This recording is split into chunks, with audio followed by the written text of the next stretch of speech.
I'm Corbett Wall with DV Auction, here with your feeder flash for Tuesday, September the 24th.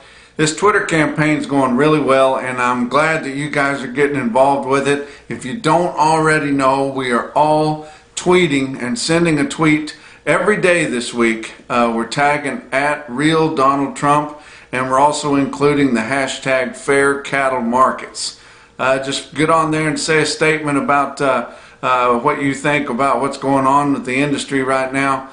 Some of the packer collusion, price gouging, fixing things that are going on, unfair trade practices, and we're trying to get some attention there. The first day went really well. I was scrolling through there. I don't know how many tweets there actually was, but more than you could look at. But it's got to be doing some good. I think it had something to do with the board going up, even though it was mostly your cattle on feed report. But it's helping, guys, and I think we got to keep after it. Get your friends and neighbors to do it. If you guys missed out, it's not too late.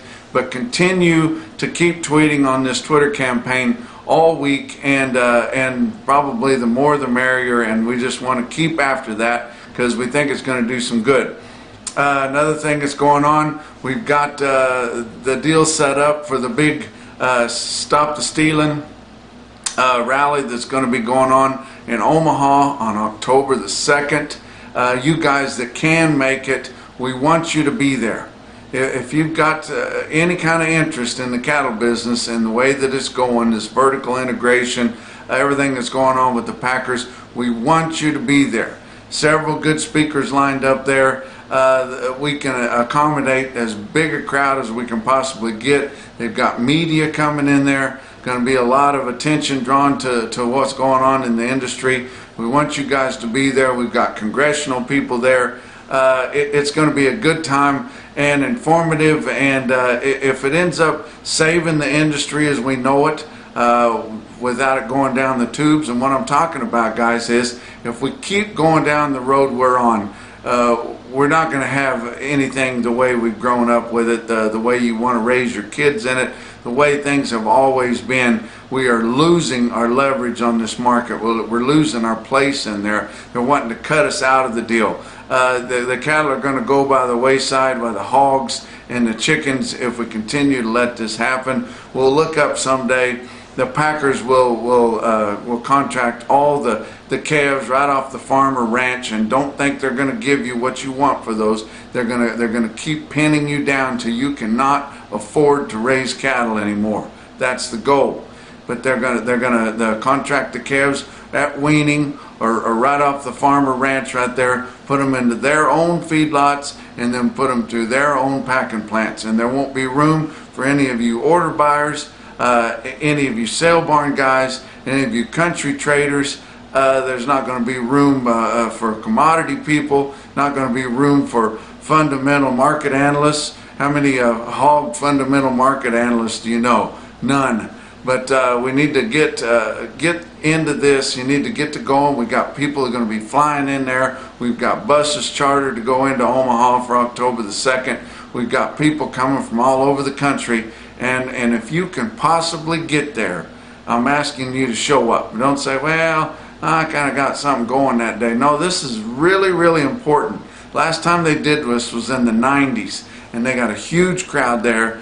It caused a lot of attention, and it absolutely did some good. It put $6 or $8 back on the fat cattle market within a week.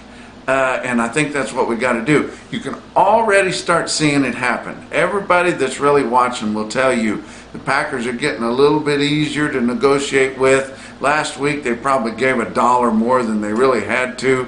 The board is starting to come around because we're starting to see that your producers are not going to take this line down. They're going to get with it. They're going to get together. Something's going to happen. We need as many people there as we can. October the 2nd.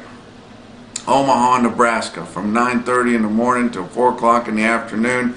We're going to fight for the cattle industry. Let's talk about the board on Monday. October live cattle futures up $2.50. Closed at 101.85. That's a lot better than where we've been. December live cattle up 262 at 107.77.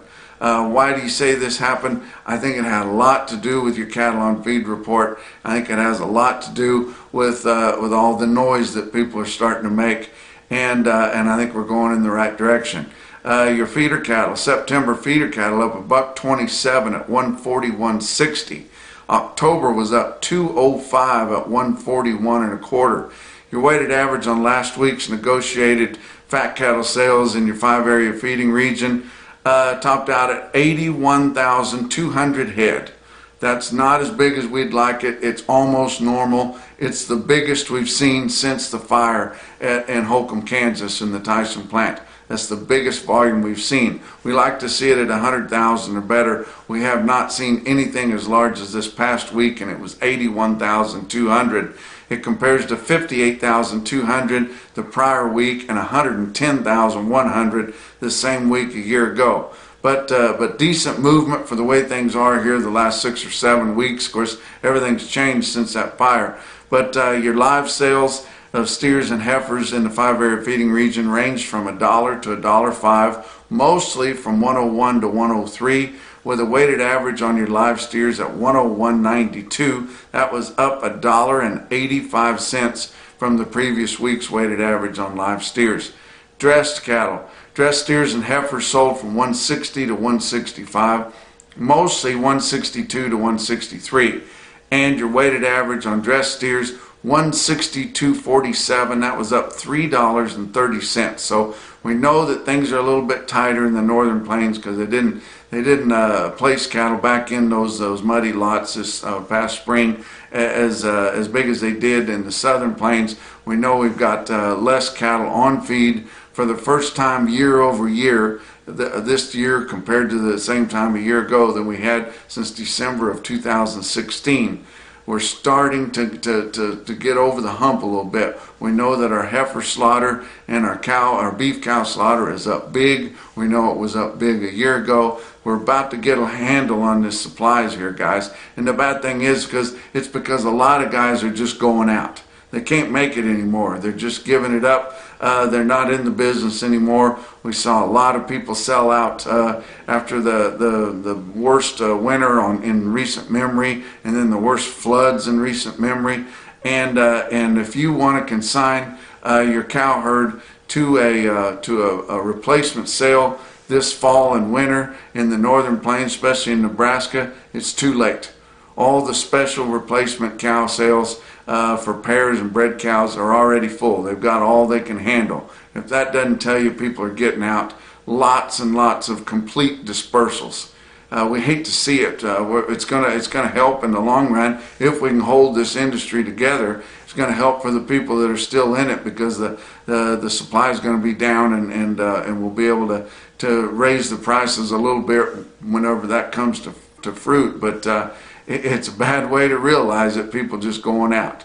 People going broke. Everybody you talk to knows at least 5 guys that say they're done. They can't handle it no more. It's time to do something about it.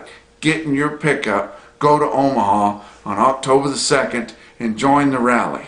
If you've never done anything else like that before, it's time to do something.